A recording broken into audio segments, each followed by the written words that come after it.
Boa noite.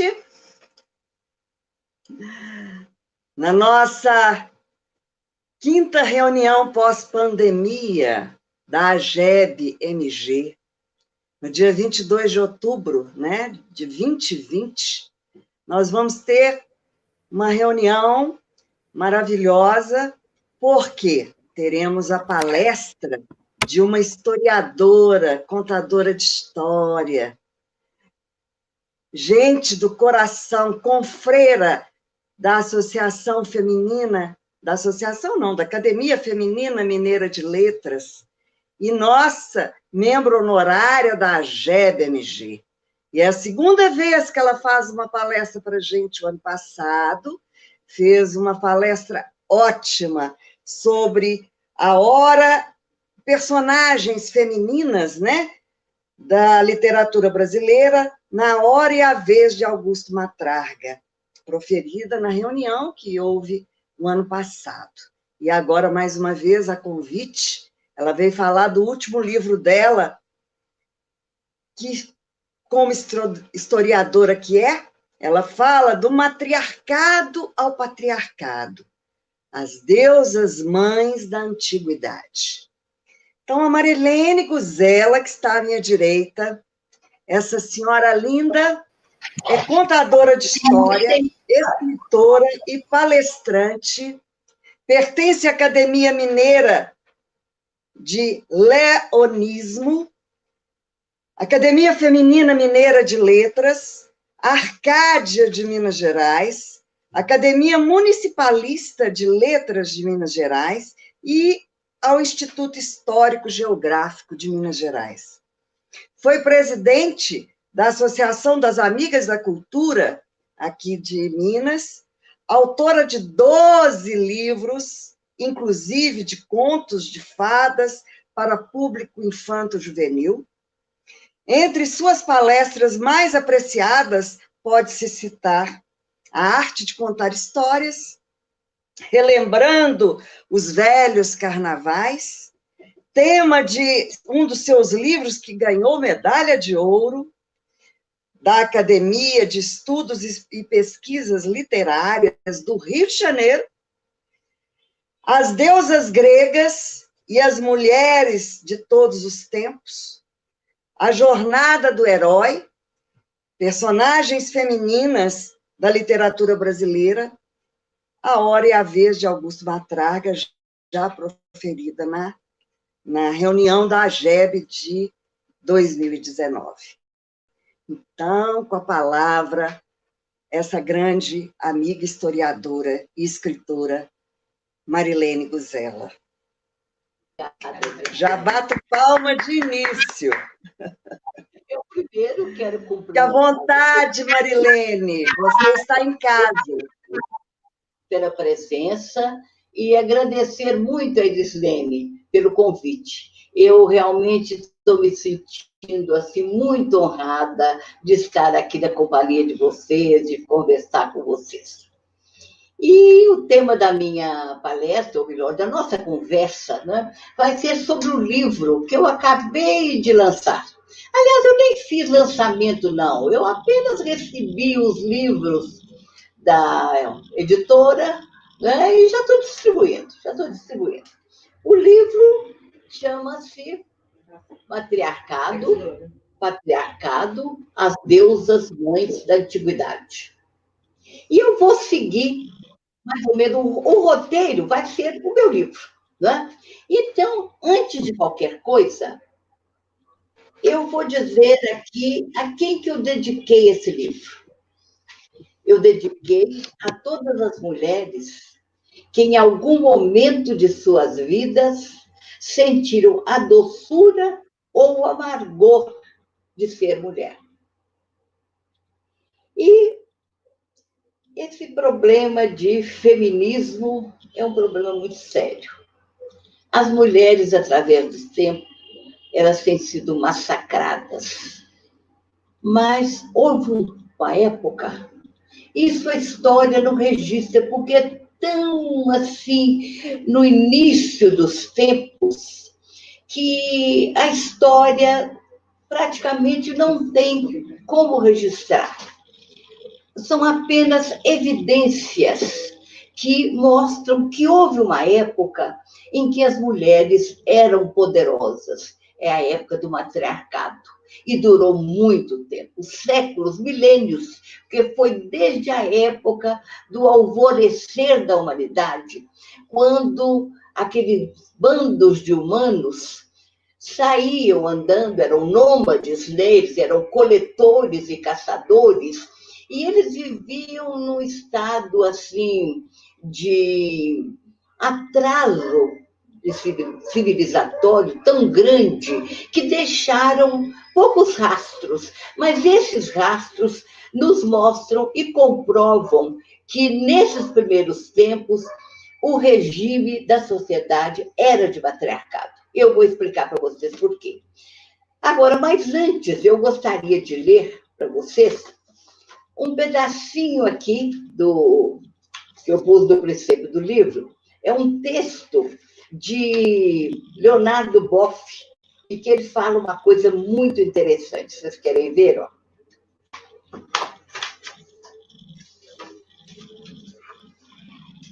É difícil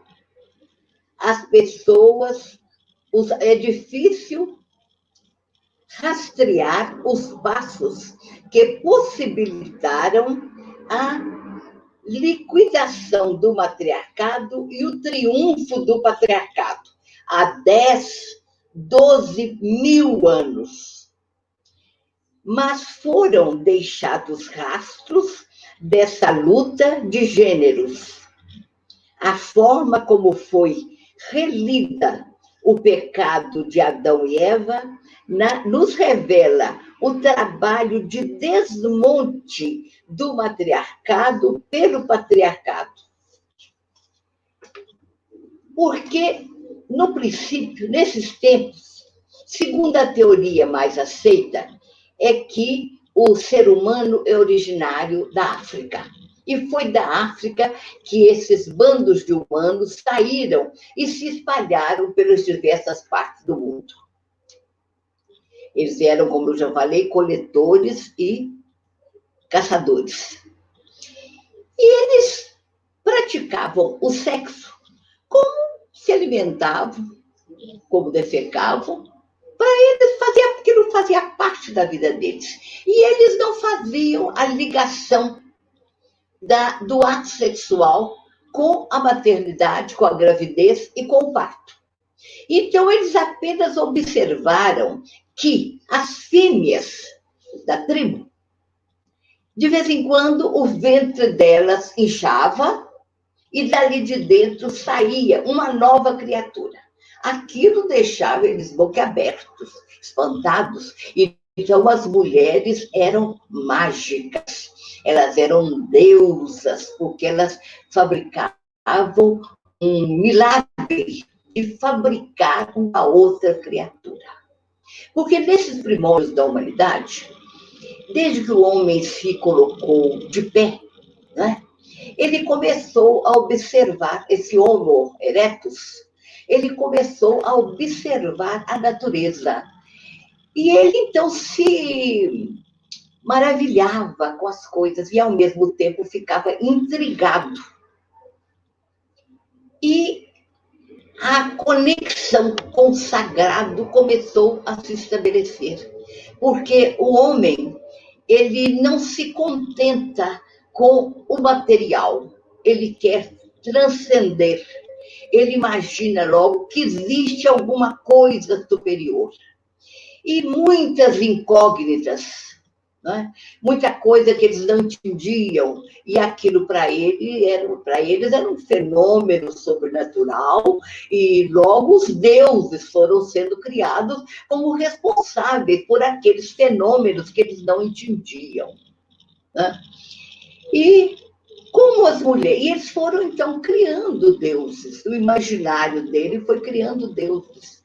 E como as mulheres fabricavam outro ser humano, elas eram mágicas, então elas eram deusas também, equiparadas àqueles seres que eles imaginaram que eram as deusas que criavam diversos fenômenos, ou eram responsáveis pelos diversos fenômenos da natureza. E eu tenho aqui um versinho que eu gostaria de ler para vocês, que exemplifica tudo isso muito bem. Matriarcado. As mulheres já foram poderosas, eram deusas, deusas e donas da vida. De sua entranha, por magia tamanha, um novo ser surgia. O porquê, ninguém sabia. Maravilha inexplicável, ventre divino, milagre e presente de um ser maior, naturalmente feminino. É deusa, gera vida, o homem a reverencia, do ser sagrado é guarida. O macho da espécie é vassalo, sociedade incipiente, no trono sem conquistá-lo, soberanas de legítimo matriarcado.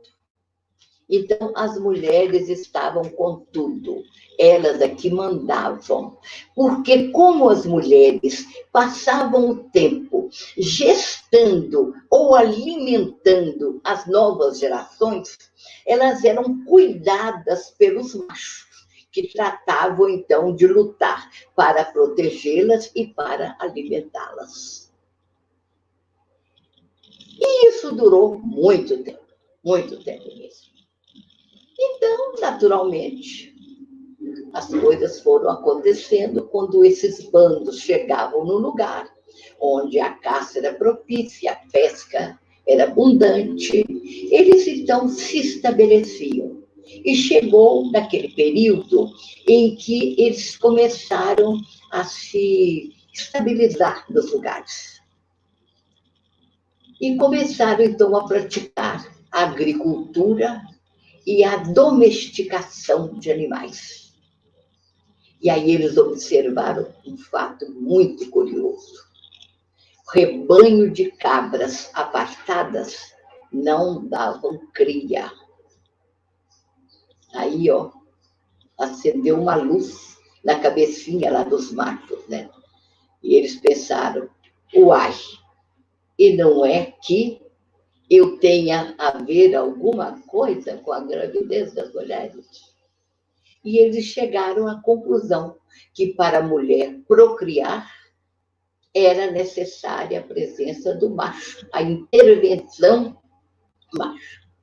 E deduziram logo que o macho colocava uma semente no corpo da mulher e que essa semente crescia e se transformava num outro ser.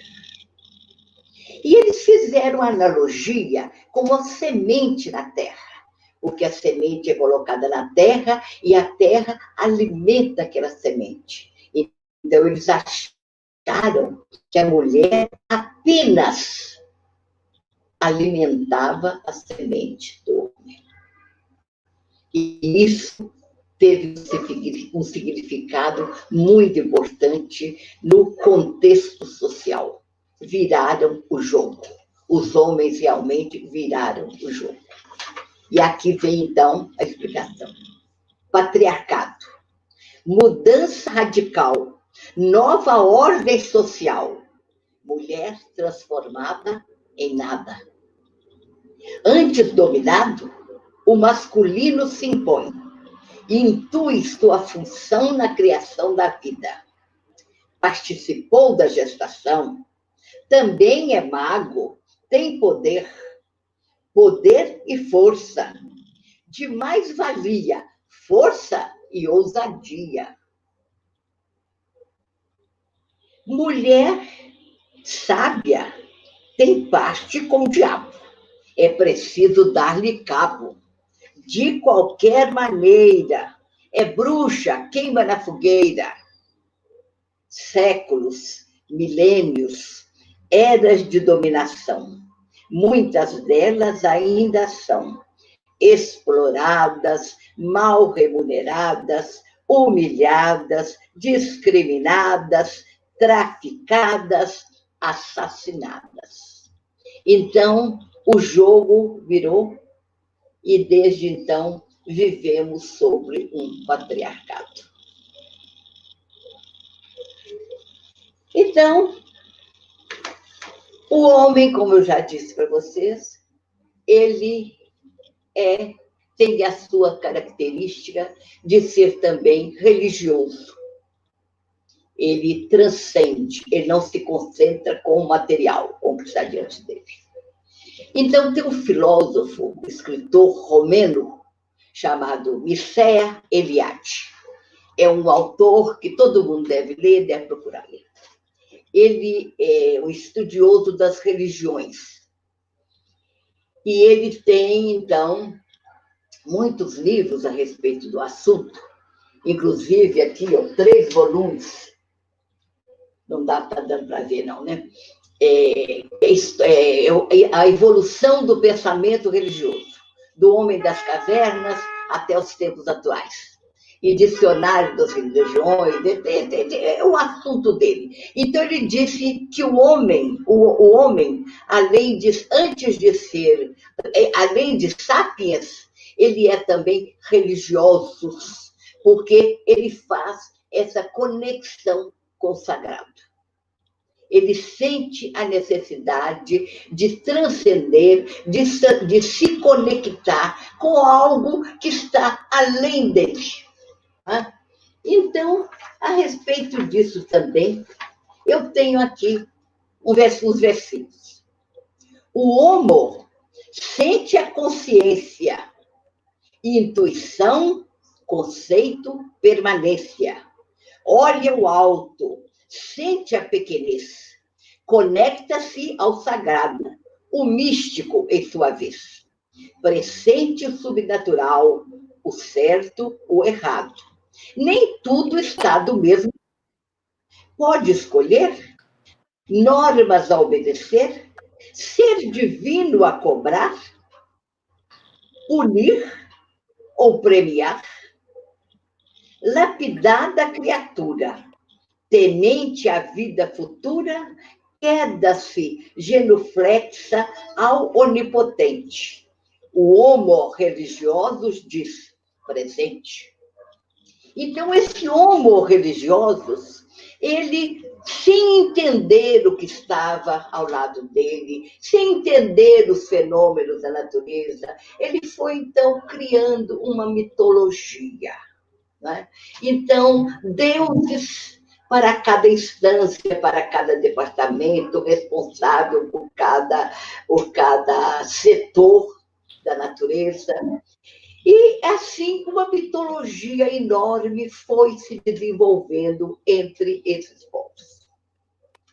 Agora, essa necessidade das pessoas se acreditarem num ser superior que dirige as suas vidas, eu vi como é importante num livro que eu vi uma vez, uma escritora norte-americana, que vocês devem conhecer, chamada Per Book. Per Book é uma escritora norte-americana, prêmio Nobel de literatura, não lembro, não sei mais de que ano, mas ela era filha de um casal de missionários e ela nasceu e viveu na China há muitos anos. Então, num livro dela chamado Vento Leste, Vento Oeste, em que ela conta a história dos pais dela e a vida deles como missionários lá na China, eles chegaram numa região tão remota da China, tão distante de tudo, que as camponesas não tinham tido notícia ainda que a imperatriz havia morrido. Sabe aquela imperatriz da China, Xiui? Ela era a avó do Piuí. Vocês se lembram daquele filme O Último Imperador? Aquela mulher que estava morrendo e ela recebe um bisneto que vai sucedê-la no trono. Essa imperatriz da China tinha morrido. Já tinha 10 anos que a imperatriz tinha morrido. Mas essas camponesas, elas viviam tão distante de tudo, de todos, que elas não sabiam da morte da imperatriz.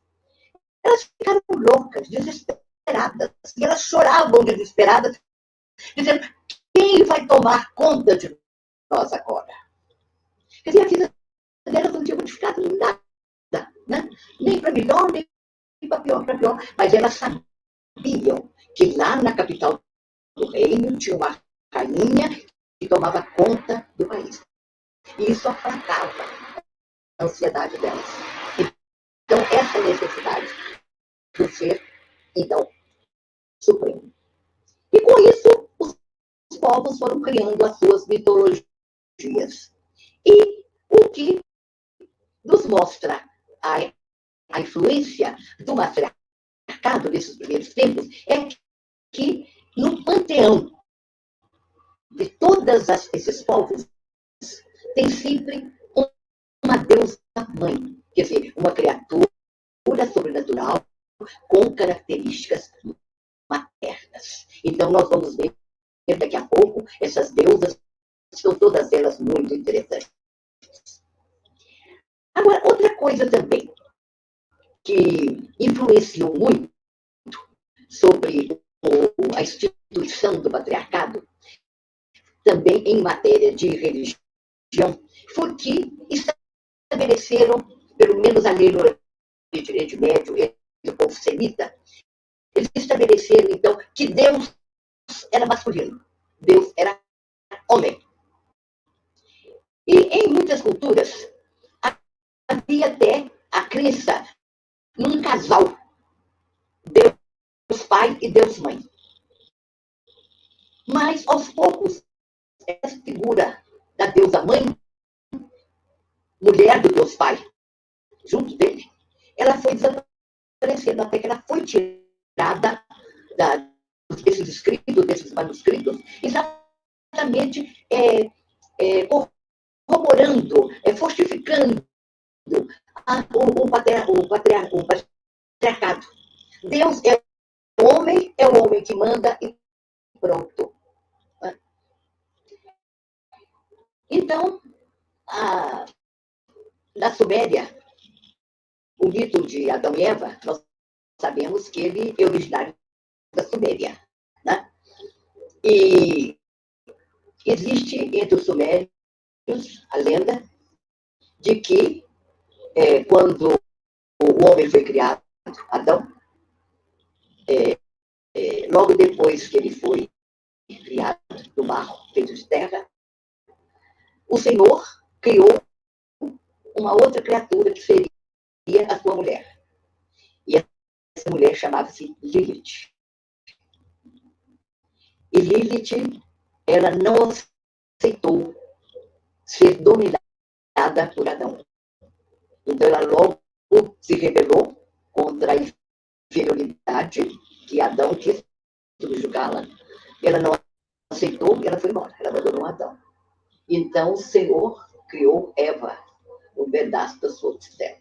Então, aí, nessas duas figuras, Lilith e Eva, nós temos, então, dois exemplos de mulheres. Lilith, quem que é Lilith? Lilith é a mulher verdadeira, a mulher que é dona do seu nariz, é a mulher que não aceita cabresto, é a mulher que quer viver e quer ter o mesmo poder, ela não aceita que mandem nela.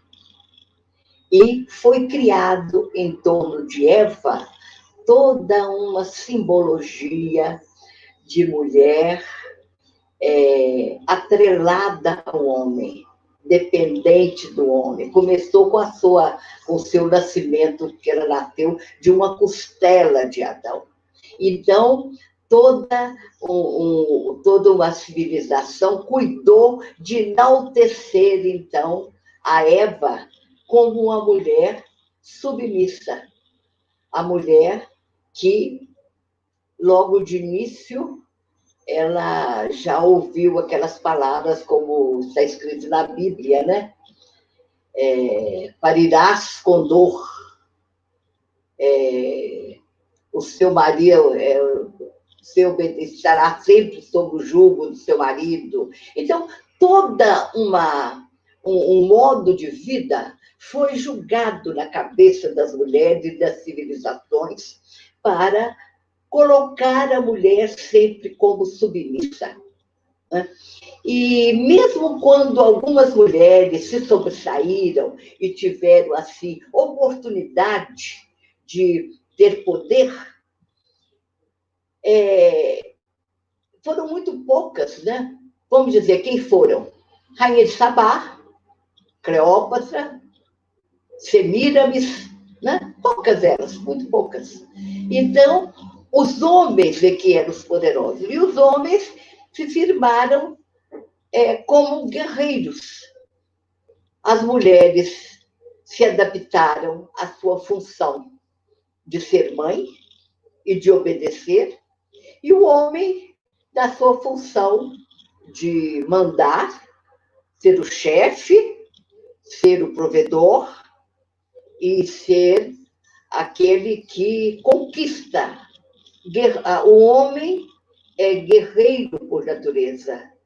Então, os grandes impérios foram feitos exatamente por esses homens, que os grandes reis não foram aqueles que cuidaram bem do seu povo, que cuidaram da educação e da saúde, não. Foram aqueles que venceram guerras, que venceram batalhas, que conquistaram terras. Então, firmou-se através dos tempos esse conceito. A mulher no seu papel de esposa, de mãe, de submissa, e o homem no seu papel de chefe, de guerreiro. E isso é difícil de mudar. Felizmente, estamos mudando. E outra coisa, por exemplo, até no princípio, o homem achava que a mulher apenas nutria a semente que nele depositava dentro de seu corpo. Porque não era conhecido ainda a participação do óvulo feminino. O óvulo feminino foi descoberto, sabe quando? Em 1827. Quer dizer, muito pouco tempo. Não é mesmo? Até então, o filho era produto do homem, o homem que era dono daquela criança, e a mulher apenas nutria enquanto ele estava se desenvolvendo dentro do seu corpo e depois amamentando dentro do seu leite, com o seu leite. Né? E essa crença, então, provocou aquelas mudanças. Uma das mudanças dela é que o casamento tinha que ser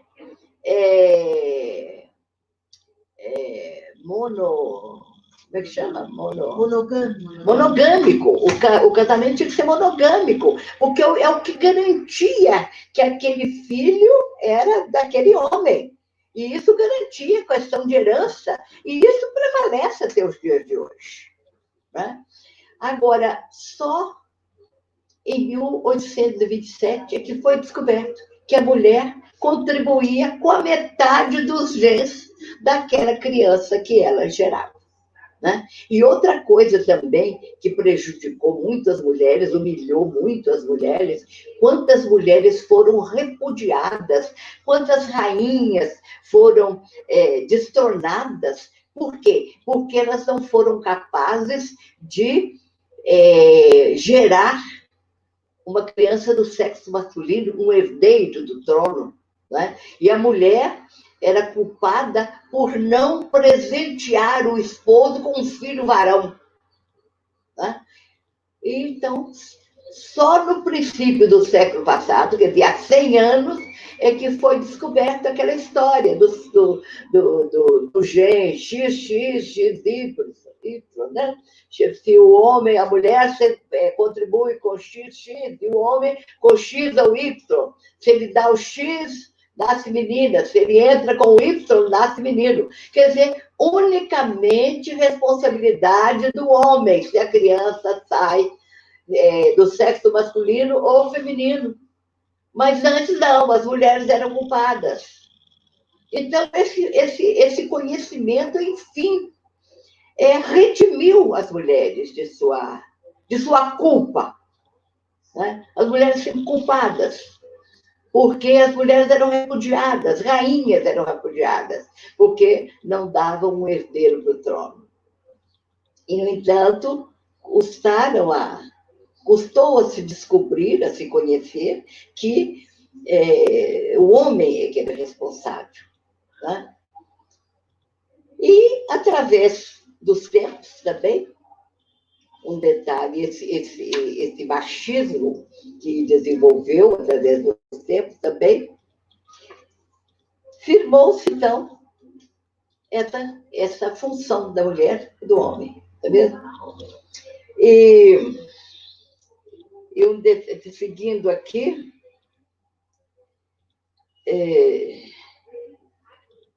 eu estou seguindo aqui no meu livro, viu, gente? Então, eu estou olhando aqui o que diz. Eu já falei sobre o óvulo, os problemas de... e outra coisa.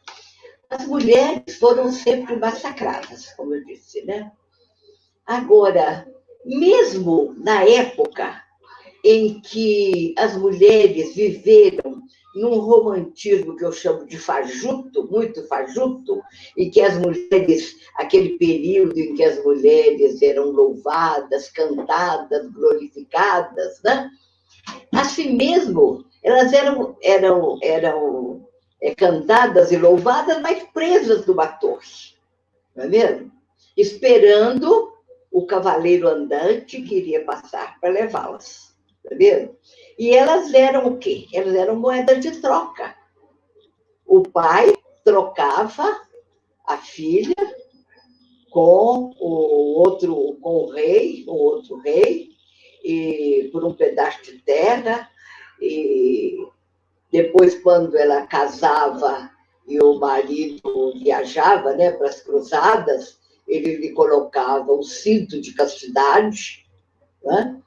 E tem aquele detalhe ainda que as mulheres eram frágeis donzelas que deviam ser amparadas pelos homens, elas não sabiam se defender. E o cavalheiro, você sabe que o cavalheiro oferece à dama o braço esquerdo. Sabe por quê? Porque o braço direito, o cavalheiro tem que manter o seu braço direito livre, porque a qualquer momento ele pode sacar da espada para defendê-la. Né? Então, ele dá para ela o braço esquerdo. Então, quer dizer, mesmo nesse período romantizado, as mulheres ainda foram colocadas como dependentes. E nos dias de hoje, por exemplo,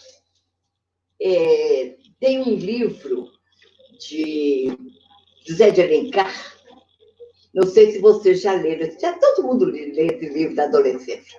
É um livro chamado, além de Guarani, Iracema, Ubirajara, etc., tem um livro chamado Senhora, que esse livro, na minha época, né, de adolescente, era um livro assim, que não era muito apropriado para as donzelas, não, sabe? Porque ele tratava de assuntos assim meio escusos. Então, José de Alencar diz o seguinte nesse livro: aquela mulher estava ali sozinha, sem o braço de um pai, de um marido ou de um irmão para ampará-la. Quer dizer, ela era uma mulher, não era uma mulher de família, né? Devia ser uma mulher livre, uma mulher com aqueles atributos todos que lhe davam naquela época. Porque ela estava ali sem um amparo do braço de um marido, de um pai ou do irmão. Quer dizer que a mulher, se saísse, ela tinha que ter essa escora, né? E outro detalhe, outro exemplo que eu acho também muito interessante é o seguinte: aquele livro Éramos Seis, da Madame Leandro Dupré, que já fizeram novela, sabe? Há pouco tempo mesmo passou uma novela baseada nele, né? A autora chama-se Maria José Dupré, mas ela assinou Madame Leandro Dupré. Ela não teve coragem de aparecer com o nome dela, porque mulher, quando aparecia, tinha que ser na condição de filha ou então esposa de um fulano de tal. Né? Ela não podia aparecer por ela mesma sozinha, ela preferiu o anonimato assim, Madame Leandro Dupré. Então, isso persistiu até os nossos dias, não é mesmo? Agora, agora eu vou falar um pouco sobre as deusas, essas deusas da antiguidade. Então, vamos ver, tem muitas aqui. Eu acho a Lilith uma das mais interessantes, porque a Lilith é o exemplo da mulher que não aceita cabrito. Eu já falei sobre ela. E uma outra mulher, uma outra deusa que eu acho muito interessante na sua posição de mãe, né? Na sua característica de mãe, é a Deméter dos gregos e a Ísis do Egito. Então, nós temos várias aqui, por exemplo. A deusa mãe mais antiga é a Vênus de Willendorf. Deixa eu ver se eu mostro aqui. Ó. Estão lembradas? Você já deve ter visto essa figura muitas vezes, né? Essa estatueta, ela é pequenininha, pequenininha, e ela foi achada numa região lá da Alemanha, Willendorf, e fizeram a datação por carbono 14, então dataram como 27, quer ver? Outra aqui, todas as né? Que estatueta, 26 mil anos. Então, é uma estatueta com característica materna, não é? Seios... mais para frente para eu poder ver mais. Seios e ventre volumosos. Mas reparem na cabeça dela. É um ser sem rosto. Ela não existia como pessoa, ela existia apenas como mãe, geradora, apenas. Depois nós temos aqui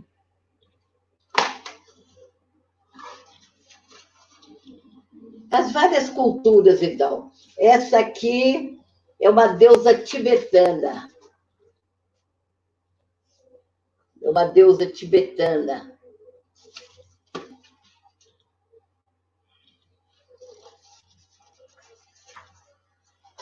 Essa é uma deusa mãe chinesa.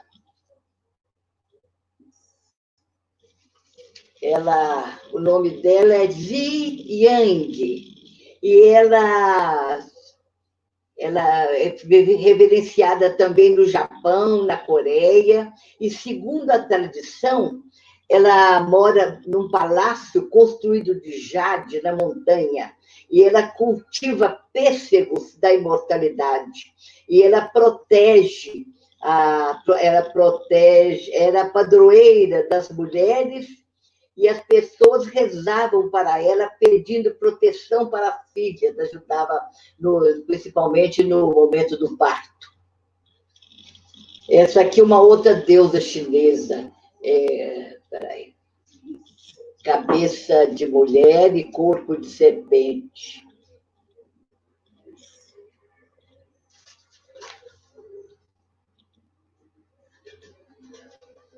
Essa é a deusa do Japão, a deusa mãe do Japão, Amaterasu.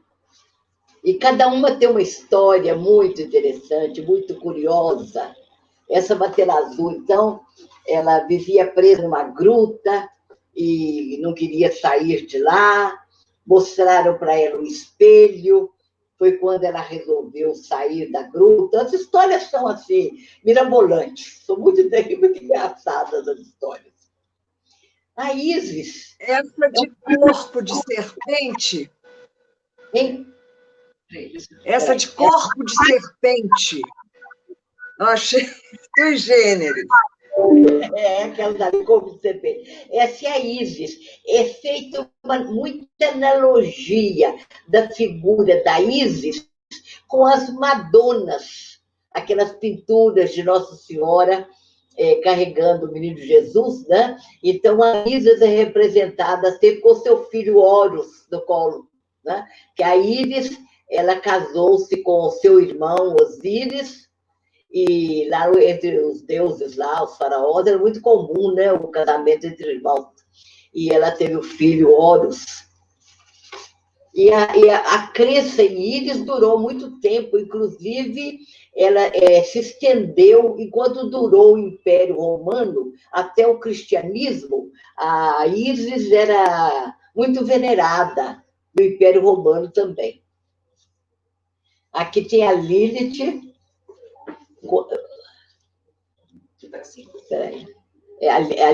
A Lilith tinha asas, pés de...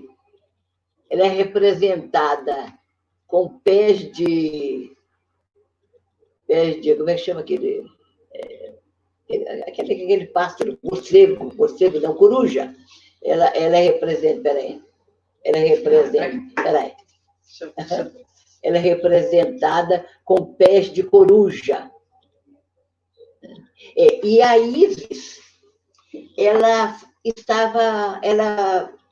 fazia parte da Bíblia judaica, mas ela foi tirada da Bíblia e ela foi demonizada. Ela é apresentada, então, como uma mulher má, ela demônio. Na época da Inquisição, ela foi retirada da Bíblia. E o dia que vocês tiverem a oportunidade de ler esse meu livro, vocês vão ler assim, mais detalhadamente sobre a Lilith, que é muito interessante. O feminino ali está assim, expresso com todas as suas capacidades, com a sua beleza também. Os celtas, a divindade deles era a Mãe Terra.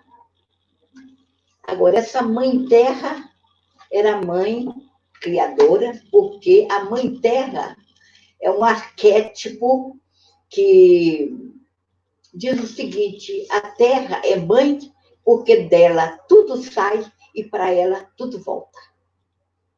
E esse arquétipo da Mãe Terra depois foi se subdividindo em outras deusas, vamos dizer, cada uma com uma função, cada uma, vamos dizer, um departamento. Tem um capítulo grande aqui também, falando sobre as deusas dos celtas, as deusas mães celtas. A Índia tem a deusa Kali. A deusa Kali é aquela que tem uma porção de braços.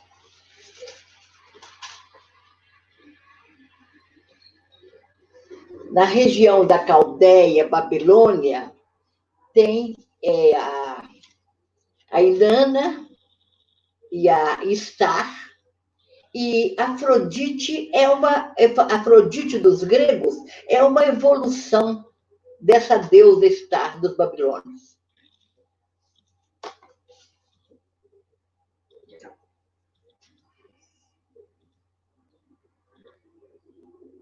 Tá.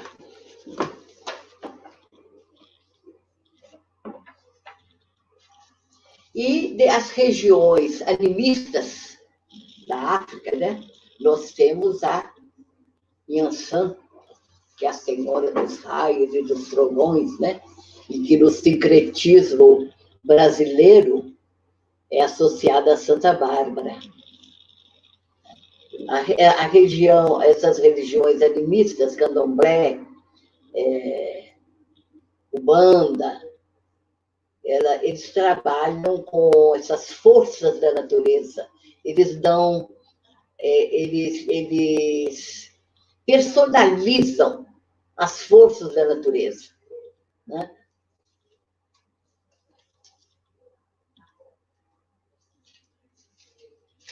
E a Iemanjá, a deusa mãe. A deusa mãe. Iemanjá. Senhora das Águas. A Senhora das Águas, isso mesmo. No México, não está dando nem para ver o nome, Toitzin, uma deusa também, uma deusa mãe também, dos astecas.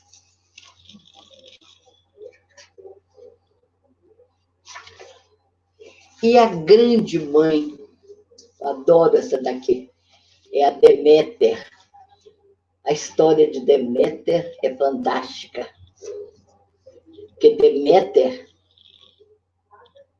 Deméter era irmã de Zeus.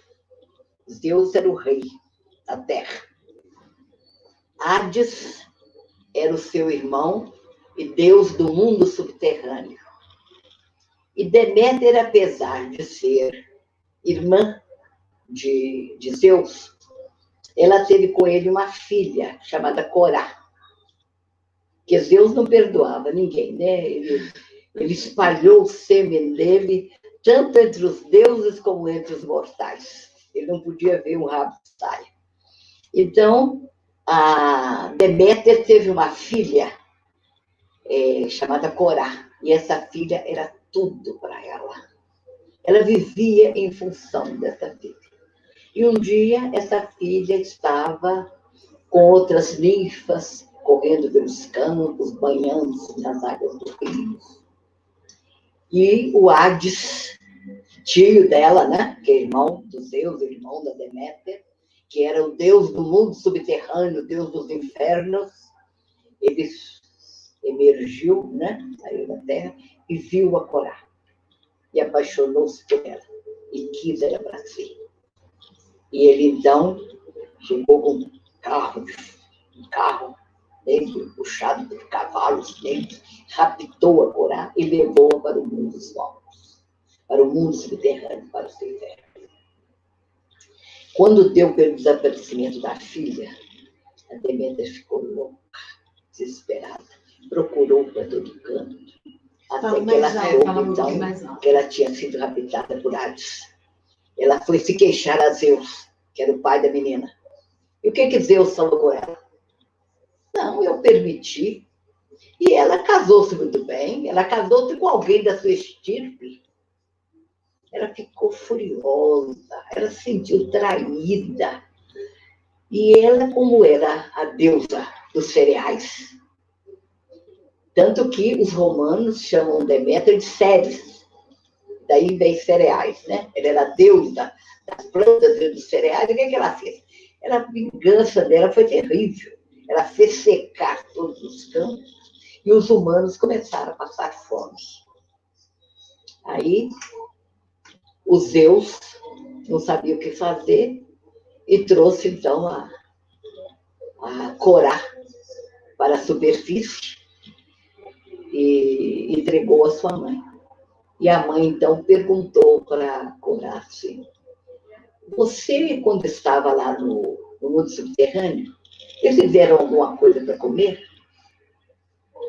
Ela era bem socinha, sabe, a Corá, era bem socinha.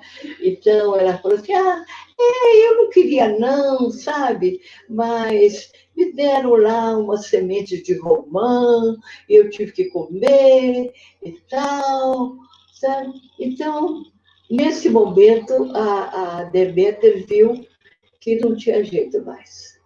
Ela agora, uma espécie assim, o fruto proibido, né? Comeu uma maçã. Em vez da maçã, era a semente de romã. Então, a Deméter viu naquele momento que ela tinha perdido a filha dela. Que agora ela não era mais a Corá, agora ela era a Perséfone, a esposa de Hades, rainha do inferno. Mas, mesmo assim, a vingança dela persistiu. E a solução que Deus encontrou foi o seguinte: metade do ano, a Perséfone subia para a superfície e ficava junto com a mãe. Na outra metade do ano, ela ia para o reino das sombras, dos infernos, reino subterrâneo, ficava lá com seu esposo Hades.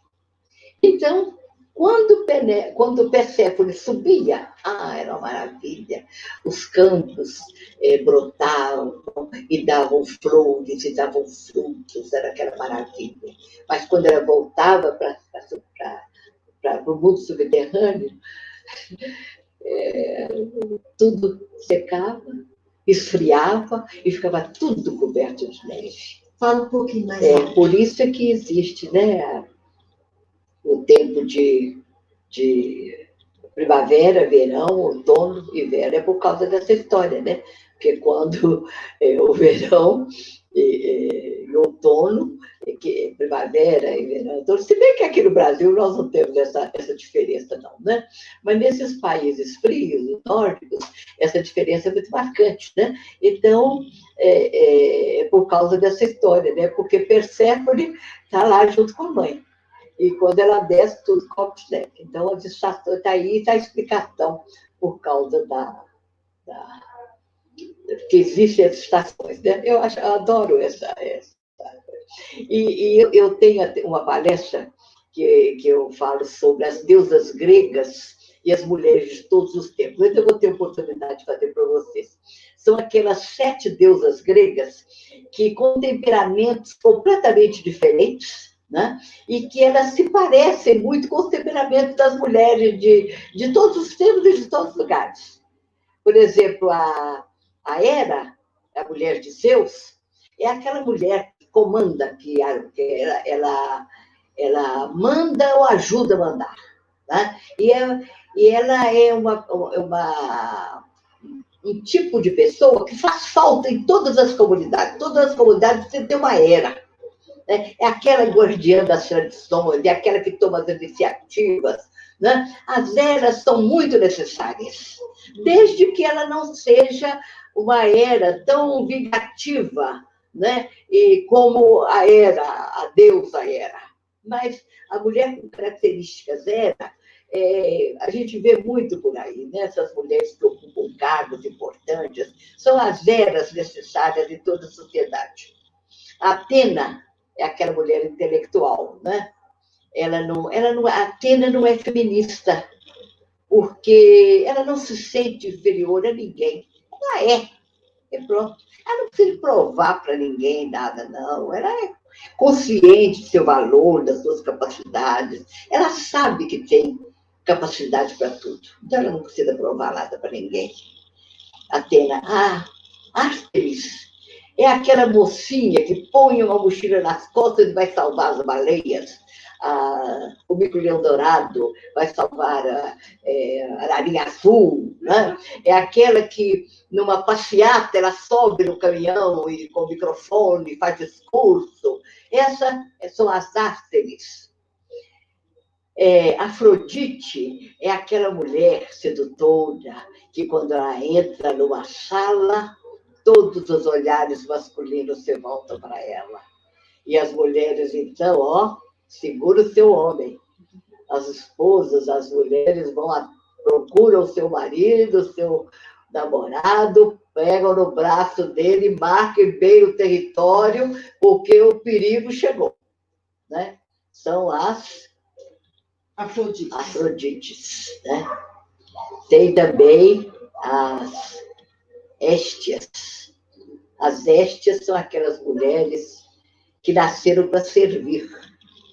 Mas elas são tão especiais que elas criam um mundo para elas. Elas não se deixam atingir. As Perséfones são mais ou menos como a filha de Deméter.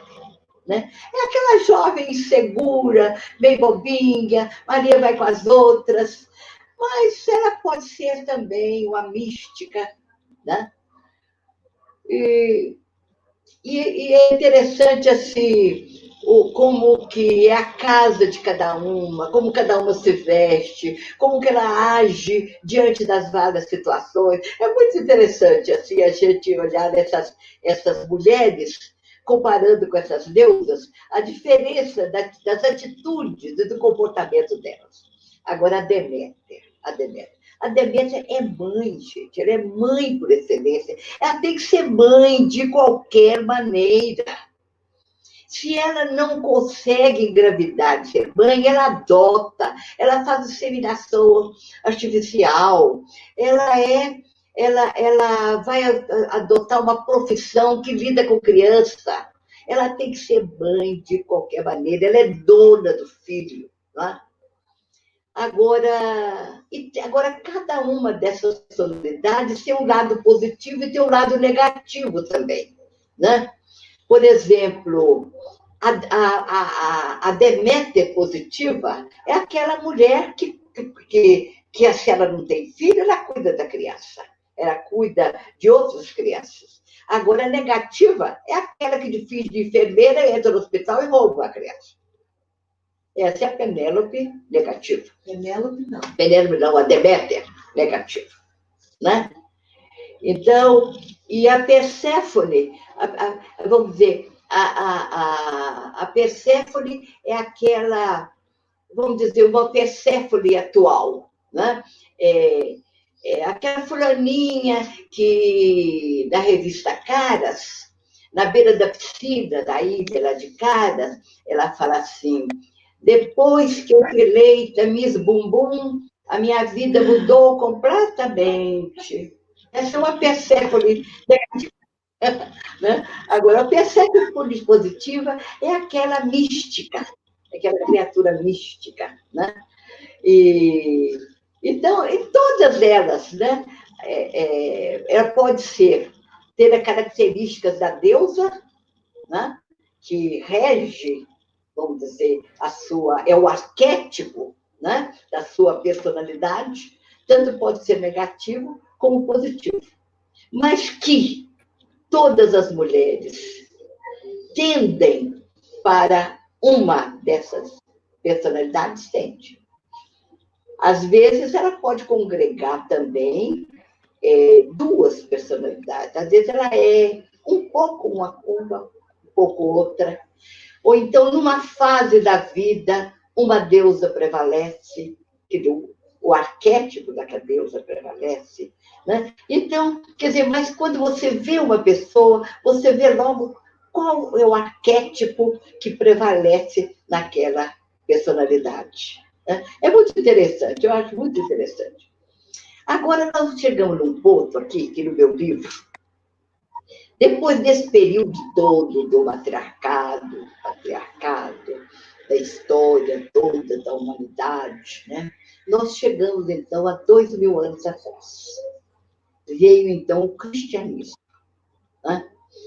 O cristianismo provocou uma revolução, mudou tudo. Né?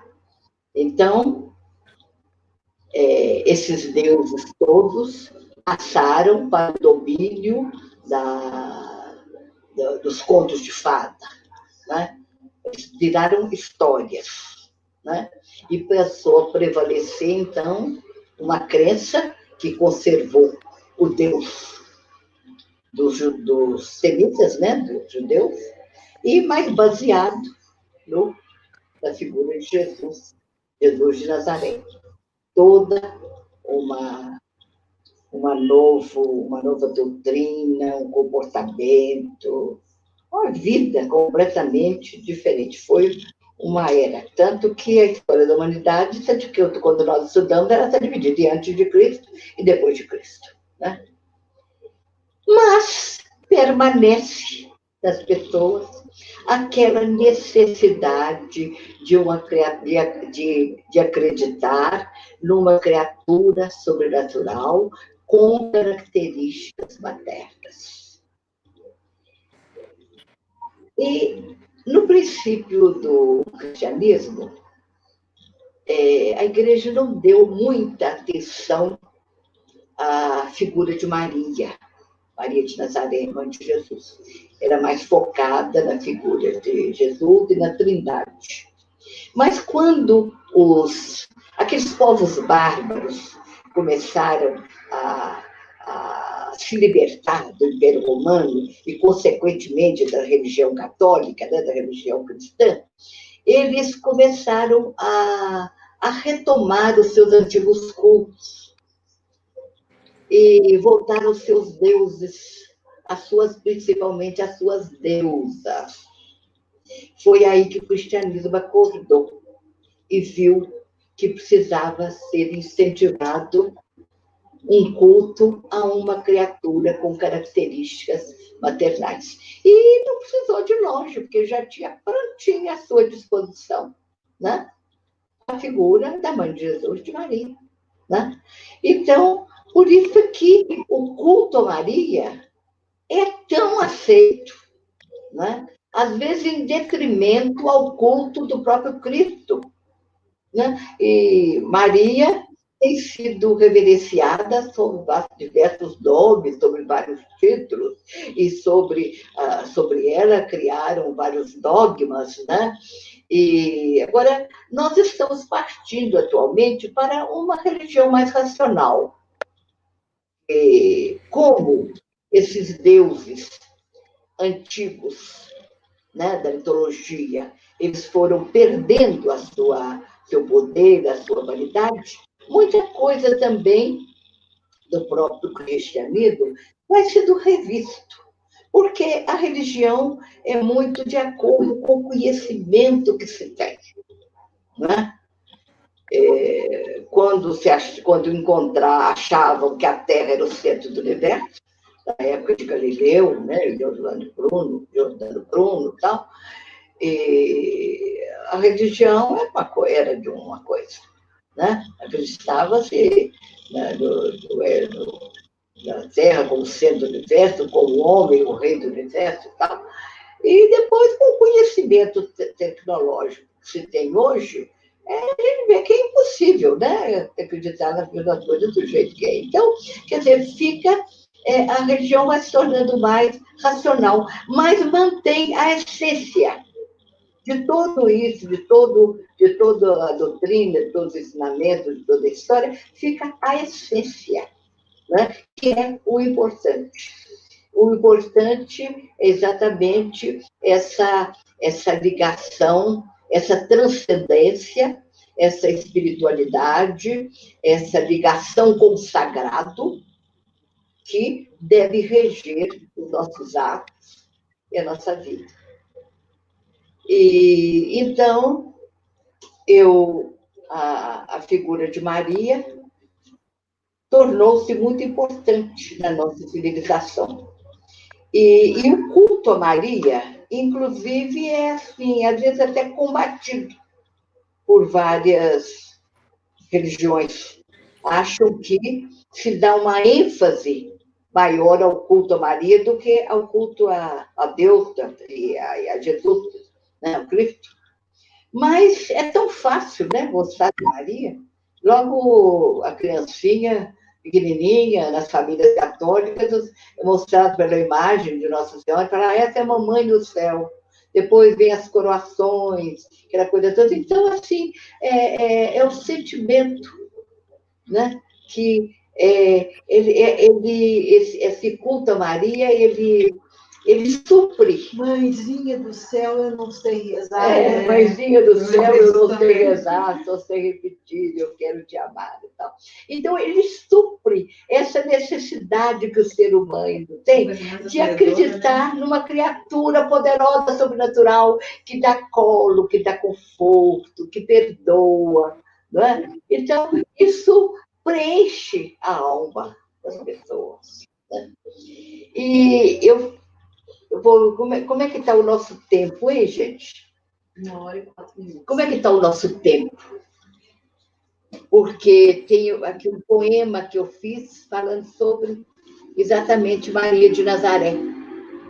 A gente está apreciando muito a sua palestra, Marilene. Então, assim, geralmente a gente faz com 1 hora, mas no seu caso, tanto conteúdo tão rico, a gente pode estender um pouquinho.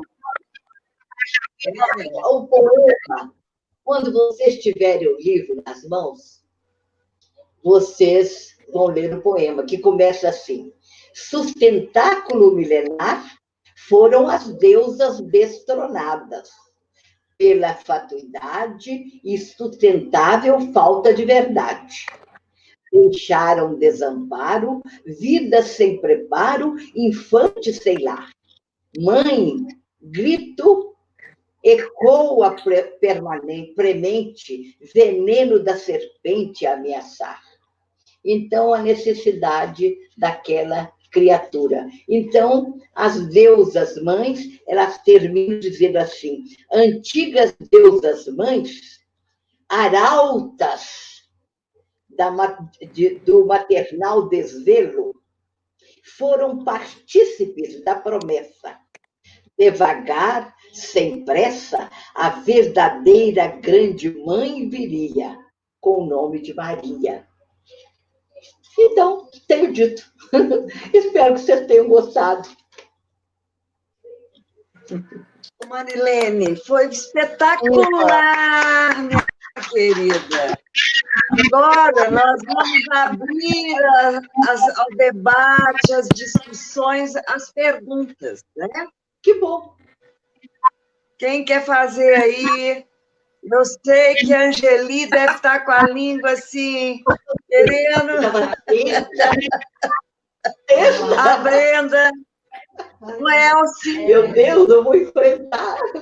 Não, mas eu antes de vir para essa... Muito.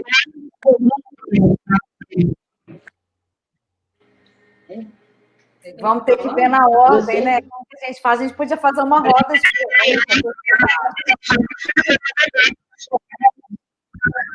Agora a gente vai despedir, né? Não, vamos fazer pergunta, sim. Marilene, muito obrigada pela presença sua, por estar participando junto com a gente, né?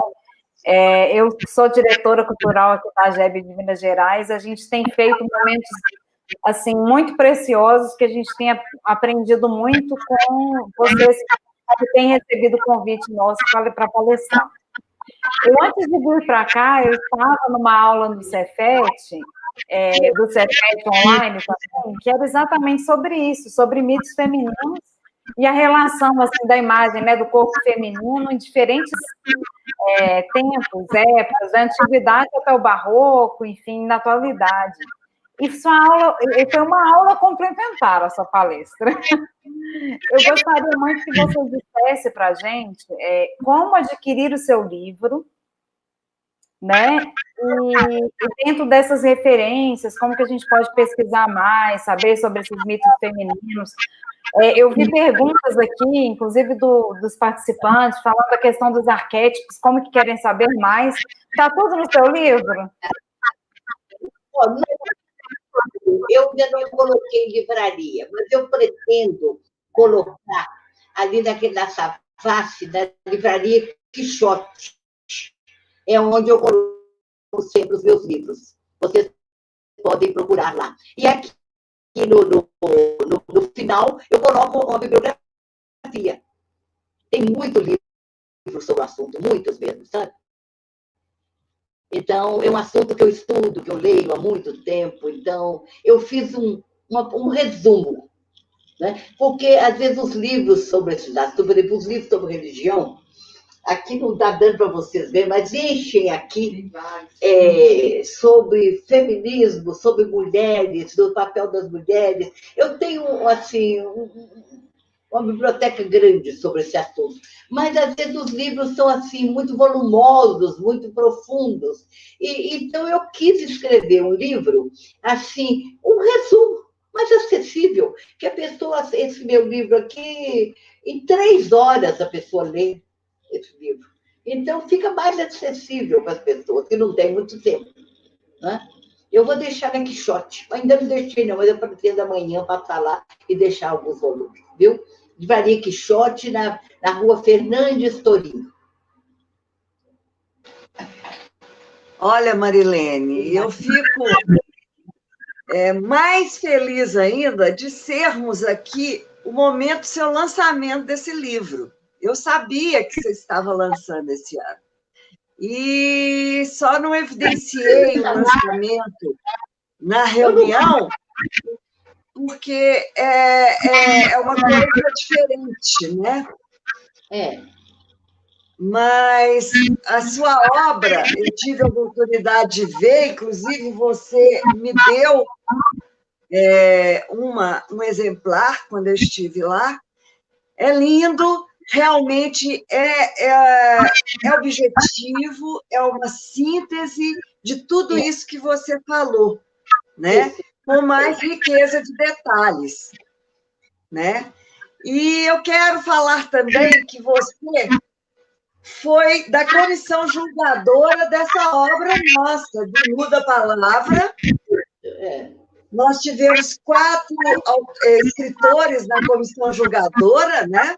2 mulheres, bem equilibrado, 2 homens. E você fez um trabalho excelente na escolha das nossas escritores que participaram do concurso, né? E eu agradeço muito. E você está aqui também com um trabalho aqui, né? Deixa eu me ver, sua página, só um minutinho. Já estou nela aqui.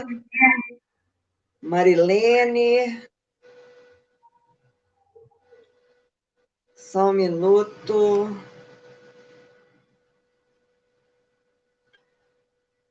Você, inclusive, economizou página na sua biografia, uma criatura muito simples, falou pouco, podendo usar mais espaço, né, Marilene? Então, você... O nosso tema era o feminino através do tempo, o que você é doutora, né? Então, você escreveu um longo caminho até agora. É um longo caminho, é claro, da mulher, né? Enriquecendo o nosso livro aqui. Oi, peraí. Feminina. Repete. Esse poema é um resumo da caminhada das mulheres. Desde eu começo falando da mulher nômade, né? Eu começo falando da mulher nômade. Passo para a mulher que vivia já estabelecida, depois que falo sobre a que vivia nos castelos, depois aquela que subjugada, que as mulheres eram divididas em santa prostituta. A mulher não tinha escolha, ela tinha que ser uma coisa ou outra. Ou era santa ou era prostituta. Ela tinha que escolher entre mesada ou gorjeta. Não é? Se ela era santa, ela recebia uma mesada do marido, quando recebia. Né? Quando recebia. Ou então, uma gorjeta. Se ela era uma devassa. Não é? A mulher não tinha meter, não. A mulher tinha que ser uma coisa ou outra. Né? E depois a mulher da atualidade, né? Que vai encontrando o seu caminho. Não é fácil para nós mulheres sermos mulheres, né? Por isso que nós somos especiais, porque vida fácil não foi ninguém forte, né?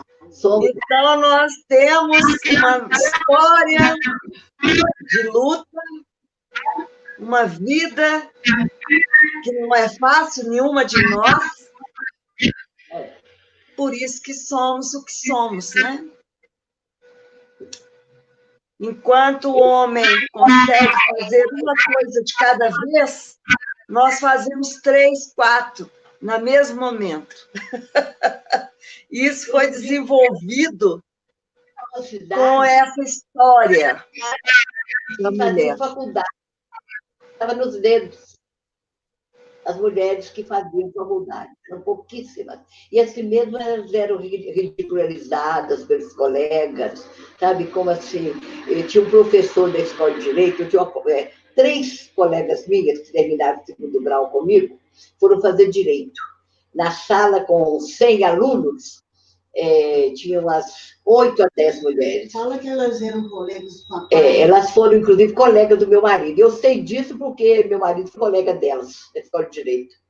Então, tinha um professor lá chamado Lídio Bandeira de Mello, que ele virava para as moças e falava assim: pois é, né? Eu vivo dizendo para as minhas filhas que lugar de mulher é em casa, né? Em casa, um fogão de 3 bocas, um fogão de 4 bocas. Não precisa aprender a contar muito, não. Contando até 6 tá bom, porque não tem fogão de mais do que 6 bocas. Então, lugar de mulher em casa. E tem professores, né? Elas riam, achavam graça, mas eu não deixava de alfinetar, né? Então, é isso. Eu me conformei também de fazer curso de formação, de professora, e o máximo que mulher na minha época fazia era curso de formação e ia trabalhar, dar aula no escolar. E a mulher que dirigia esse carro não valia nada? Mulher que dirigia carro não valia nada, gente. A meninada, cada saía correndo atrás, dizendo: Paraíba, Paraíba! Porque por causa daquela música, né? Então, eu correndo, eu me lembro direitinho. Sabe? Uma dona que morava lá perto de casa, ela dirigindo e os meninos correndo atrás, dizendo: Paraíba, Paraíba. Por quê? Porque ela estava dirigindo o carro. E o papai dirigir, começou a te ensinar a dirigir. Então, era isso, né? E grupo escolar era o único lugar que mulher podia trabalhar, porque era um ambiente sadio. Sadio que tinha homem, né? Convivia. Difícil. Difícil. Olha, Marilene, eu quero encerrar. Eu queria te dar o certificado virtualmente, mas houve um probleminha técnico, não consegui. Mas eu vou te passar. É porque é bonito pôr aqui, né? Já certificando você, mas eu vou passar você, inclusive vou colocar na página da AGEB esse certificado. Esse programa vai estar gravado, viu? Para você passar para os seus amigos. E eu quero dizer que quem vê a Marilene, ela foi uma grande empresária também, né? E é o jeitinho feminino de ser, sempre dando nó até em pingo d'água, como diz o termo, né? E até hoje essa pessoa... Trabalhei com moda há 17 anos, 25 anos. Depois eu fui ser contadora de história. Muito bom. E é um excelente. Eu ficaria aqui, né, Brenda, até amanhã. Não é, Angeli? Depois eu passei a pagar para trabalhar. Porque o tempo que eu passei como contadora de história, contando história em asilos, hospitais, creches, etc., a gente pagava para trabalhar. Nós desenvolvemos, por exemplo, um projeto na Igreja do Carmo, o meu grupo de contadores de história. Durante 5 anos, nós contamos história ali na Igreja do Carmo. O projeto chamava-se Histórias para Gente Grande, quer dizer, histórias apropriadas para adultos, não para crianças, não. Durou 5 anos. Foi, assim, muito bom, foi muito bom. Só paramos porque... Nós temos o nosso grupo da AGEB, uma grande contadora de história, que é a Elci Lopes, não é, Elci? E ela é impressionante também. Ela conta história assim, direitinho. Lá na Igreja do Carmo, está lembrada, Elci? Aprendi muito com a Marilene. Não, eu estou confundindo você com outra. A outra se chama Elza também. Peraí. Gente, será que é você? É você que ia lá na Igreja do Carmo, de contação de história? Você ia? Então, Eu ia assistir você. Pois é, eu ia assistir você. Lá na Igreja do Carmo. Muito bom. Porque quem nos dava muito apoio era o Frei Cláudio. Mas depois puseram o Frei Cláudio para correr, botaram a porta. E nós também saímos e acabou. Mas foi muito bom enquanto durou. Então, nossa conversa está ótima. Você está, assim, sem palavras para dizer. Olha, muita coisa eu tenho até que ler no livro, porque muita coisa eu não sabia dessas deusas, né, gente? E vai ser muito importante ler esse livro para a gente ficar mais ciente dessas deusas femininas que nós todas temos características, arquétipos, né, de cada uma. Isso é muito interessante. Meu jeito, né? Entremeando músicas de carnaval, né? Eu conto a história da Lilith, Adão e Eva. Cadê uma mistureba feia? Tipo do samba do Crioulo Doido. Sabe a história que eu conto sobre Adão, Eva e Lilith? E vou entremeando com músicas de carnaval. É uma doideira, é uma doideira. Mas agrada muito. Então, eu vou ter a oportunidade de contar para vocês essa história. Mas então é isso, gente. Ó, foi muito gratificante, foi muito bom. Eu estou muito feliz de ter participado aí dessa live, né? Eu estou me sentindo tão chique de ter feito uma live. Né? E, então, eu agradeço muito a vocês, viu? Agradeço muito mesmo. E vamos encontrar sempre, se Deus quiser. Então, tchau. Beijo para todos. Tá de